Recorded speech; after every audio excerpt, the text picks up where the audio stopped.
Hi, ఈరోజు మీకు స్వాగతం మై ఛానల్. ఈరోజు ఒక మంచి సినిమా ఫ్లాప్ అయ్యింది. అదే మెగాస్టార్ నటించిన అద్భుతమైన సినిమా ఆచార్య.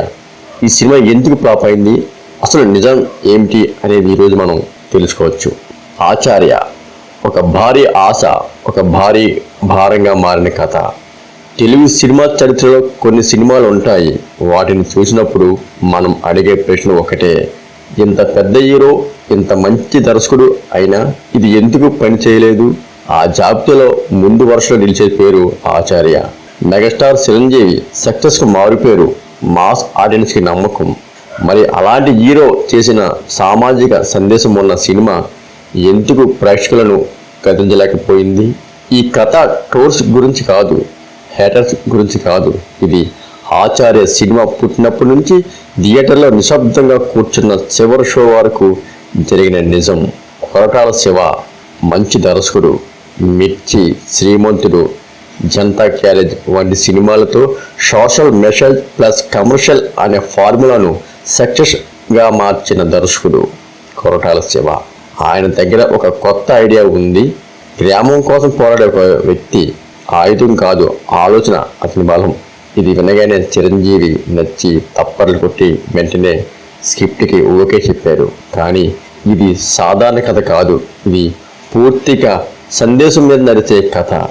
ఇక్కడే మొదటి రిస్క్ మొదలైంది. మెగాస్టార్ ఇమేజ్ సందేశాన్ని మోస్తుందా, లేదా సందేశం మెగాస్టార్ బంధిస్తుందా? అప్పుడు ఎవరూ ఈ ప్రశ్నను బలంగా అడగలేదు. ఎందుకంటే ఆ కథపై ఉన్న నమ్మకం వల్ల ఏమో కానీ ఈ ప్రశ్న ఎవరికి తట్టలేదు. టైటిల్ వినగానే ప్రేక్షకుల్లో ఒక ఊహ, అదే ఆచార్య. ఇది ఒక పవర్ఫుల్ పాత్ర, ఒక లీడర్, ఒక తిరుగుబాటు. కానీ కథలో ఆ పాత్ర నెమ్మదిగా మౌనంగా నడుస్తుంది. ఇది మాస్ సినిమా కాదు, కానీ మాస్ హీరో సినిమా. ఇక్కడే మొదటి గ్యాప్ ఏర్పడింది. ఆచార్య పాత్ర లోపల చాలా స్ట్రాంగ్, కానీ బయట నుంచి చూస్తే అది చాలా సాఫ్ట్. చిరంజీవి అంటే ప్రేక్షకుడికి కావాల్సింది ఒక పవర్ఫుల్ ఎంట్రీ, ఒక విజువల్ సీను, ఒక స్టేట్మెంట్ డైలాగు. ఆచార్యలో ఇవన్నీ కథ కోసం త్యాగం చేయబడ్డాయి. దర్శకుడి దృష్టిలో ఇది సరైన నిర్ణయం, కానీ ప్రేక్షకుడి దృష్టిలో ఇది చిరంజీవి సినిమా కాదు అనే ఫీలింగ్ వచ్చింది. ఆచార్య సినిమా ఒక సంవత్సరం కాదు, 2 సంవత్సరాలు కాదు, చాలా కాలం ఆగింది. కరోనా వల్ల అప్పట్లో వాయిదాలు, రీషూట్లు. ఈలోగా ప్రేక్షకుల అభిరుచి మారిపోయింది. అదే సమయంలో ఒక కేజీఎఫ్, ఒక పుష్ప, ఒక RRR, ఈ సినిమాలు అన్నీ సినిమా భాషనే మార్చేసాయి. ఒక సినిమా ప్రేక్షకుడు ఆలోచన మార్చాయి. ఒక రేంజ్లో ఊహించుకున్న ప్రేక్షకులు అందరూ. కానీ ఆచార్య మాత్రం పాత ప్రపంచంలోనే నిలిచిపోయింది. అది కూడా ఒక అపజయానికి కారణమయ్యింది. ఆచార్య కథ 2 భాగాలుగా అనిపిస్తుంది. ఒకటి ఒక సామాజిక ఉద్యమం, 2 ఒక వ్యక్తిగత భావోద్వేగం. ఈ రెంటిని సరిగా కలపలేకపోయింది ఈ కథ. ప్రేక్షకుడు ఎక్కడ కనెక్ట్ అవ్వాలో అర్థం కాకపోయాడు. ఇది ఉద్యమమా లేక వ్యక్తిగత కథ? ఈ క్లారిటీ లేకపోవడం సినిమాకు పెద్ద మైనస్ అయిందని చెప్పుకోవచ్చు. ఆచార్య సినిమా స్క్రీన్ ప్లేలోనే ఓడిపోయింది. సీన్లు ఉన్నాయి, సందేశం ఉంది, కానీ ఎమోషన్ ఉంది, కానీ పల్స్ లేదు. ఒక సీన్ ముగిసిన తర్వాత ఏం జరుగుతుందో ఉత్కంఠ కలగలేదు. మాస్ సినిమా అయితే ఉత్కంఠే ప్రాణం, కానీ అది మిస్ అయింది. ప్రేక్షకుడు నిలబడ్డాడు. సందేశం అవసరం, కానీ సందేశం కథగా మారాలి. ఆచార్యలో సందేశం ప్రసంగంలా అనిపించింది. ప్రేక్షకుడు సినిమా చూడడానికి వస్తాడు, క్లాస్ వినడానికి కాదు. ఈ చిన్న తేడా సినిమాను బాగా దెబ్బతీసింది. ప్రేక్షకుడు నిరాశ గురయ్యాడు. ఫస్ట్ డే థియేటర్లు నిండాయి, కానీ సెకండ్ డే సైలెన్స్ మొదలైంది.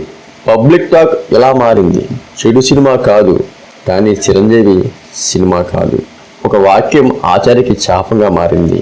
ఆచార్య పాప్ అయిందంటే చిరంజీవి ఓడిపోవడం కాదు, ఒక తప్పు టైమింగ్, ఒక తప్పు అంచనా, ఒక తప్పు ప్యాకేజింగ్ కలిసిన చిత్రం ఫలితం.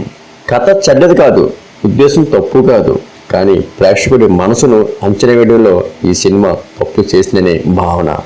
ఆచార్య థియేటర్లో ఓడిపోయింది, కానీ చిరంజీవి కెరీర్లో ఎక్కడ తగ్గించలేదు. ఇది ఒక గుర్తు మాత్రమే. ప్రేక్షకుడు మారిపోయాడు, అతన్ని అంచనాలు మారిపోయాయి. మారకపోతే మెగాస్టార్ సినిమా కూడా ఓడిపోతుంది. ఆచార్య ఒక ఫ్లాప్ సినిమా కాదు, ఇది ఒక సినిమా ప్రపంచానికి ఇచ్చిన హెచ్చరిక. పెద్ద పేరు ఉన్న కథ, టైమింగ్, ట్రీట్మెంట్ సరిగా లేకపోతే ప్రేక్షకుడు క్షమించడు. అదే నిరూపించింది ఈ సినిమా. మీ అభిప్రాయం ఏమిటి? ఆచార్య నిజంగా ఫ్లాప్ అవ్వాల్సిందేనా, లేదా ప్రేక్షకులే అర్థం చేసుకోలేదా? కామెంట్లో చెప్పండి. ఇలాంటి నిజాలు ఇంకెవరు చెప్పరు, ఒక్క తెలుగు సినిమాక్స్ మాత్రమే.